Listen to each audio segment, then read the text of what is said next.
get up and come and do service. And if that song could live in my heart, my life would change every day. You know, Jacob, to do these 3 songs, to put them together to start our day, right? Thank you, Jacob. An attack comes upon him and his family, right? As you step up to be a Christian and say, I'll be a Christian, the attack now comes upon you and says, don't bother going to church today. Don't bother not having that drink. Don't bother not going to that place that you want to go that you should not go to, right? But we come here and we get revived. If nothing else, that one song can change us, right? So now hopefully these words that he's put together with me, I've been up all night battling with.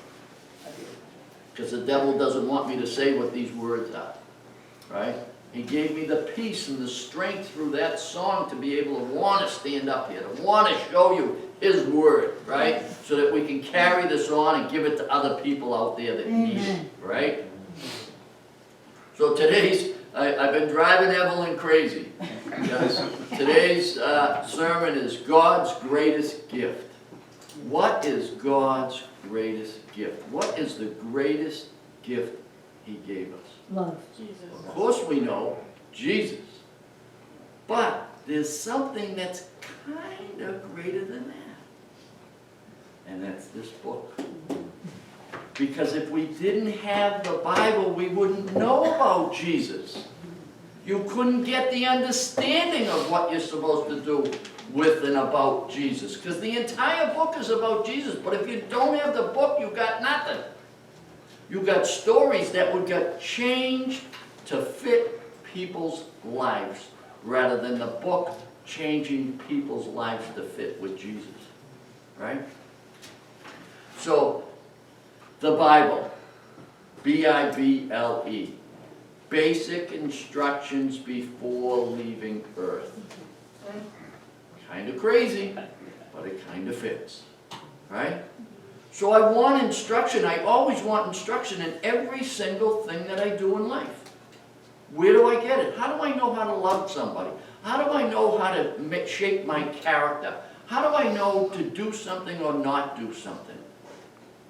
I go in this book and it tells me every possible thing. It tells me about guidance, hope, joy, gratitude, humility, patience, purity, kindness, peace, wisdom, victory, and truth, and a gazillion more.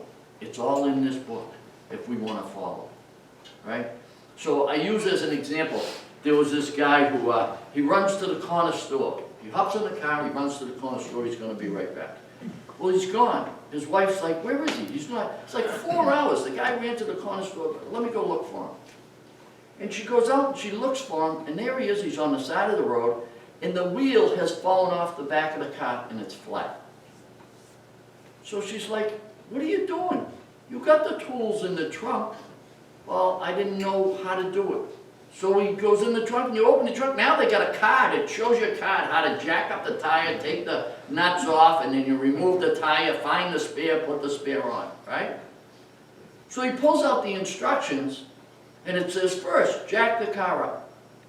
Then it says remove the nuts. Then remove the wheel. She said, how come the wheel's falling off and the jack isn't on the car? He says, I didn't like the instructions. Didn't bother using the jack. He didn't like it. How many instructions are in here that I don't want to use? Right? It's pretty simple. Do I want to be stuck on the side of the road because I didn't want to follow the instructions? Or do I want to have glory and defeat? Right? Are my chains broken? Right? Am I set free, or am I still come back to where I'm stuck with my chains on? Right? I don't know where I am. Well, I can go to this book, or I can go down to the psychiatrist, or I can find a drug dealer, or I can go to the bar. Those are all inappropriate, but they're there. And I have free will and the option to go use them. Or I can just follow the instructions the way it's told. Right? Forgiveness. In 1 John 1:9. If we confess our sins, he is faithful and just to forgive us our sins and cleanse us from unrighteousness. Beautiful. My chains are gone, I've been set free. Right? All I have to do is stay in that mode. Right? And what happens is I get a little bitterness in my heart. Well, they shouldn't have done that to me. And I hold on to that. And it gnaws at me. And I don't even know why it's gnawing at me, but something's gnawing at me. And it's because I should have just said, I'm sorry that happened. I wish that had changed. And let it go. Or I say, Lord, I don't want to forgive them, but I'm going to you. I confess to Him. I don't need to go confess to them because the only one that can give me true forgiveness is Him. So I confess to Him. And I say, if you want me to speak to this person, you place that person in front of me, and I will say I'm sorry. And I will give forgiveness. I'm giving them the forgiveness. The people that did things to me, I will never approach. And I have forgiven them. And it took that burr that was on my foot when I was walking that wanted to make me angry all the time and threw it away. My chain was broken. Anxiousness. Oh boy, I had anxiousness, right? They had me on so many medications for my anxiousness, right? Do not be anxious about anything. Well, I got that wrong. I was anxious for everything. There wasn't anything I wasn't anxious about. But in every prayer and supplication with thanksgiving, let your requests be made and known to God. God, I'm sick and tired of being anxious. I don't want to be anxious anymore. Help me with this. How do I get rid of anxiety? Let your request be made known to God, and the peace of God which surpasses all understanding. I don't get it. He gave me peace. How did that happen? He will guard our hearts and minds in Jesus Christ. Right? What's anxiety? I'm scared of walking down the street because I think that tree's going to fall over. I don't dare go down that sidewalk because I know that it's thoughts. I get these thoughts that say that something bad's going to happen to me if I go do that. So I run across the street so a tree doesn't fall on me and I get hit by a car. When I could have just said, Lord, take that thought. Remove this anxiety from me. And He has. The chains are gone. I've been set free. They're gone. Unless I want them back. The thoughts are always there. It's always, don't go down there. Don't do this. Don't talk to them. Oh, I can't go. Give me a pill. Right? And there are some medications that are awesome. God created them that we have to use for some things, right? I have high blood pressure. If I don't take my high blood pressure pill, I'm in trouble. Right? If I didn't take the anxiety pills that I had to take to get to this point, I couldn't have got to this point. But then I was abusing them. If I'm abusing the medications, then I shouldn't be on them because I'm only on them to abuse them. I'm not using them in the fashion that the instructions told me to. Right? I'm not following the instructions. I need to start following the instructions, starting in the Bible. Right? Then everything starts to get a little clearer. Addiction. John 8:34 through 36. Jesus answered them and said, Truly, truly, I say to you, everyone who practices sin is a slave to sin. Right? All addictions. Me and my coffee. Right? Right? It's everything. I'm a slave to it. It owns me. I don't own it. It owns me. I'm accountable to whatever or whoever is giving me that product. I'm accountable to them. I am bowing down to them whenever necessary. But I don't want to, bow down to God and say, please help me. That's like, no. The book says that's what we're supposed to do. The slave does not remain in the house forever. The son remains forever. So when I leave here, I'm going. The son's going to be there. The one who I ask for forgiveness and help and removal of the anxiety, he's still going to be there. He remains forever. Forever. So if the Son sets you free, you will be free indeed. As long as I stay in the instruction of it. As soon as I decide to take my will back over and go run and start thinking that tree's going to fall down, that tree's going to fall down. I'm going to create the anxiety in myself. You know, it's like when I want to ask him to remove this, remove the desire to get high anymore. And he says, okay, I get a phone call and they say, listen, I'll get you to detox today. And I say, all right, thank you, Lord, you're getting me someplace. But I'm going to load up one more time before I go. Right?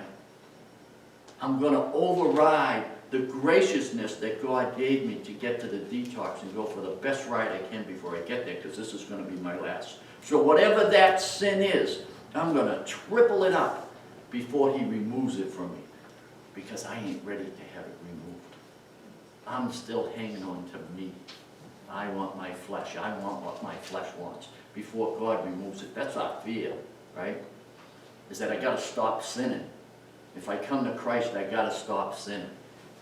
Well, if I don't want to be stuck on a highway with a flat tire, I better start reading the instructions and follow them. I don't want to be stuck there constantly, right? How come I'm in this depression again? Why am I back in this depression again? Because I stopped reading the instructions. Lonely. Man, I was the loneliest guy on the planet. I had a wife, 4 kids, beautiful job, beautiful family relationships. I was empty. Totally empty. Of course, it had to do with some bad things that happened in my life. But the option was there to get better. The hole could be filled if I chose to. 1 Peter 5:7. Casting all your anxieties on him because he cares for you. Everybody else left the building. Me and my wife have gone through battles that have separated us. No matter how far separated we were, God was there. No matter how far down the road of sin I go, God's there. Peter gets out of the boat and says, yeah, I'm coming, Lord. I'm walking on the water. Here I go. And then he goes, uh-oh, I'm walking on water. And he starts to drown. God didn't say, have a good day. Catch you later. No, he reached out, picked him up, and put him back on the boat. I've been put on the boat so many times.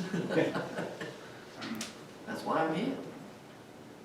I didn't know he was picking me up and putting me on the boat. I thought I was all by myself and life circumstances fixed things for me. It was incorrect. I wasn't used to that. I didn't know how to deal with that. Everything changes from the way that I think about that it's going to change. Right? Relationships. Proverbs 13:20. Whoever walks with the wise becomes wise, but the companion of fools will suffer him. I didn't get that. I thought the wise men were down the bottom. I thought the wise men were the people that were better baseball players than me that could teach me stuff there. None of them were talking about Jesus. We talked about God. We all know God, but we didn't know Jesus. We didn't know how to break the chains of life that were bringing us down and giving us misery. But we knew how to add to the misery and fellowship around it. Right? I was thinking about stealing. You know, I seen a couple things the other day that it wouldn't be hard to just drop them in the back of the truck and be gone. Old nature. That's what I love to do. But it was wrong. Just wrong. And it took that glancing moment of it being right to realize that I have been instructed of how wrong that is. From the day that that was right. It was right in my eyes. It was right in many people's eyes. Right? Me and Trish went to Walmart. It was so silly. No, it was Home Depot. We went to Home Depot and I got some brackets. And there was 4 brackets stuck together and the guy's clicking it off and he clicks off 3. I said, you missed one. Normally, that ain't right. I got one free. It was a BOGO. No. I couldn't do that. I couldn't do that. It was only 79 cents. Who cares? The care is that puts a burr under my foot that fires off later on. And then when it's 3 o'clock in the morning and the devil's attacking me and I got nowhere to go, I got Jesus and he says, you're clean, you were righteous today. You asked for forgiveness for the sins that you did do, and I forgave you. I'll give you peace in your heart as you go through the storm. And I am here, but you are in a storm. But let you know that I am here. There is peace in here if you choose to rest in me. But I couldn't. I was stuck in the oppression of what I was being attacked by. And I don't even know what it was. They used to call it free-floating anxiety. That's what they medicated me for, because I had free-floating anxieties. I had demons all over the place trying to take me over, because they knew what was coming. What was coming is what was here. That song lit this place up today. Unbelievable. With a group of people who really don't know each other. Yet we were in harmony, in peace in this building like I've never seen. Thank you, Jesus, for this moment, right? He's the one that can... All our anxieties were outside this building when that song was playing. All the misery of life was outside this building when that song was playing. And no one here can tell me any different. I don't care if it was 3 minutes of peace for the rest of your life and that's all you ever got. Jesus Christ gave you peace in this church here today beyond our understanding. Incredible. How can I keep that? Simple, follow my instructions. I don't want it today. I don't want to follow that part. I want to follow the parts that I like. Well, then you end up in the misery. Right? And we all end up in the misery. We're not going to be able to follow this book all the time. And he says, okay, confess to me, I'll forgive you, and we'll move on. I'm not used to that. I like to slander some people sometimes. I like to hold on to unforgiveness sometimes. They earned it. Right? How could they do that to me? Well, wait a minute, I'm doing it to him when I'm not doing it in his grace and asking for mercy. Right? I'm attacking them? No, I'm attacking the Lord. I'm not following his instructions. And then I get in deep trouble and I say, how come my life is in deep trouble? He says, you're not following my instructions. And I don't go, oh, I go, nah. Because I don't want to follow that one. I want it to fit in my life, not me fitting his. Right? Marriage. Genesis, all the way back at the beginning of the book. 2:24. Therefore a man shall leave his father and his mother and hold fast to his wife, and they shall become one flesh, one unit. Right? Evenly yoked. Right? Yoked is oxen. We went to see Tuesday up at the fair, and he has oxen, and they wear yokes, and it's a yoke that, I mean, they're 2,000-pound ox. They're magnificent animals. And they just walk, so he just taps them just lightly with a little stick on the ear, and they go this way, they go that way, right? But they're in this yoke that's attached. So if one starts going that way and one starts going this way, we have a major problem.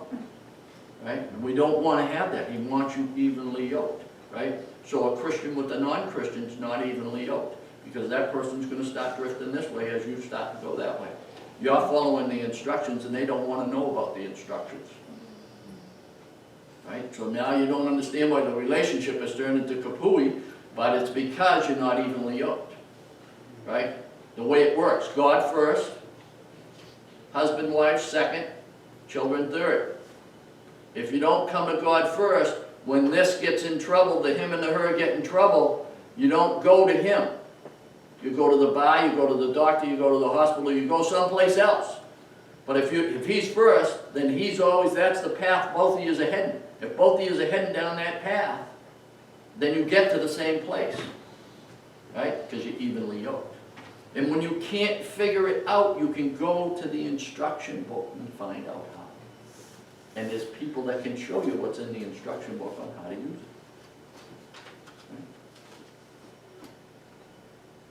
Right? Premarital sex. There's a good one. All this stuff wipes out my entire generation of family. Everything we're talking about today wipes out my whole family. So don't be offended. Hebrews 13:4. Let marriage be held in honor among all, and let the marriage bed be undefiled, for God will judge the sexually immoral and adulterous. That's kind of heavy stuff, and we're not really into the heavy stuff, but the basic idea is that he wanted us to not have been associated with someone else before marriage, so that we don't have comparisons in life. Well, if I stayed with that one, this would be better over here. If I stayed with this one, that would be over here. No, the marriage is unity. You become one. The one becomes the driving force to chase Jesus Christ. There's no comparisons. It's just life. Then you learn to work out every issue in your life, and there's no divorce. You learn to work it out. But when you don't have that, and most of us, I didn't have that when I got married to my wife. I wasn't in that. I was in violation of all this. I didn't get it. I didn't understand it. I wasn't heavily into Christ. And I let my children have sleepovers with their boyfriends and girlfriends. I allowed those things, and it was wrong.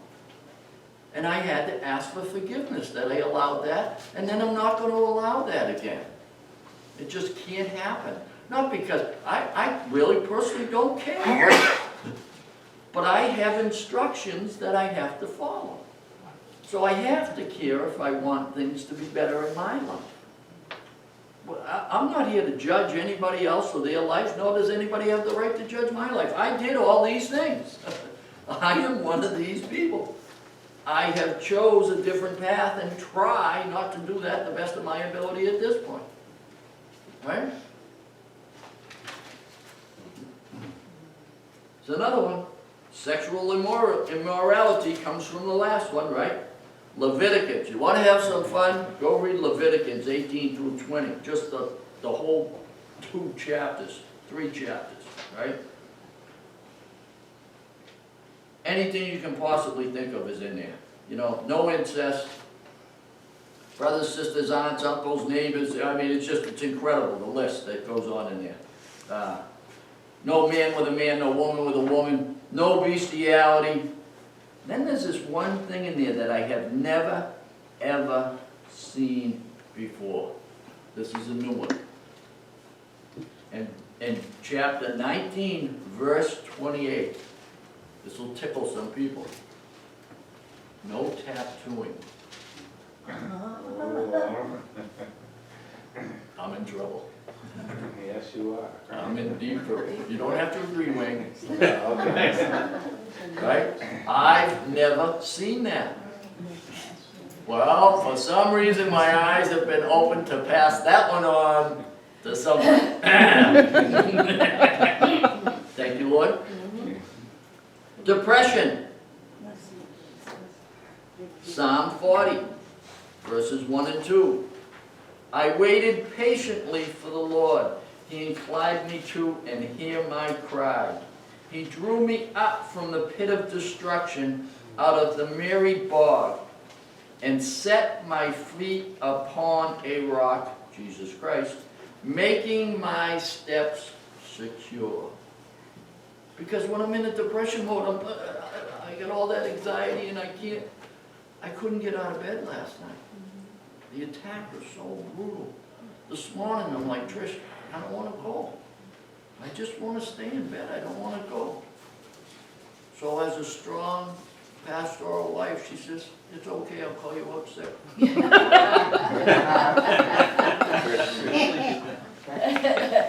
I did say that. So I said, all right, I'm going to call Jesus and see what he said. So I call him up. And the phone's ringing. And he ain't answering. Why ain't Jesus answering? He says, I didn't feel like answering today. How would that work? It would make all his instructions incorrect if he didn't answer today. And he answered me today. He answered me by saying, Amazing Grace is your song. come to me in that, and I'll give you rest. And I will break all your chains. Because he didn't answer me till I got here. The phone was still ringing in the parking lot. The phone was still ringing when I was climbing up them stairs. The phone was ringing as people were filling in. And then he answered. He answered over here. No matter how much I wanted it to be answered in my time, he answered me. I'm waiting for the answer, Lord. Pick up the phone, will you? Come on, I'm down here. Don't you know who I am? I need you. And then he answered. It buckled me. Thank you. Not only did he answer me, he gave me something beyond. He gave me a room full of people who don't hang out down the bar together singing one song that alleviated every incident in their life. For that moment, that song was on. Nothing from the past, present, or future was attacking anybody in here. Incredible. Beyond my own understanding. Love. Here's a good one. Love. I thought I knew love. The only love I knew was how to chase insanity. Live in chaos. I loved that. I didn't understand love of a relationship, love my mother and father, love my brothers and sisters. That was all destroyed. I didn't have any of that. It was all brutal childhood stuff. Horrendous. I didn't know love. I thought I knew love. It was my own understanding of love. 1 Corinthians 13, 4 through 7. Love is patient and kind. Boy, my love wasn't kind. I had a hard time. I'm reading this morning, boy, I had some hard times with this. My love wasn't kind. My love was demanding. Love does not envy or boast. Look, another one out the window. It is not arrogant or rude. Mine is. It's full of pride. It does not insist on its own way. Wow. If you really loved me, you'd do this. Uh-oh. Throw that one out. Guess I don't know love. It is not irritable or resentful. No more. I thought I knew love. I thought I understood love. It does not rejoice at wrongdoing, but rejoices with truth and love. Bears all things. Do I bear all things? My wife has stuck by me through things I probably wouldn't have. And then I'll say, you really won't love me. It bears all things. It believes in all things. I give trust beyond trust. And then when I get slapped, I cut it off with rudeness, arrogance, and pride, and the love's gone. It's gone. I took it back. I gave it to you freely, but then you slapped me, so I'm taking it back, and you can't have my love no more. Well, that's love. Not what it says here. Not what the instruction book says it's supposed to be. It has hope, all things, and it endures all things. That's love. Boy, I got some work. I got some mighty work to do. Right? I can give most of that to a pet. Right? Because it does what I say. Oops, sorry. So what do I want? What does God say He'll give me? He'll give me an abundant life. If I follow His instructions, stay true to Him as best I can, He'll give me an abundant life.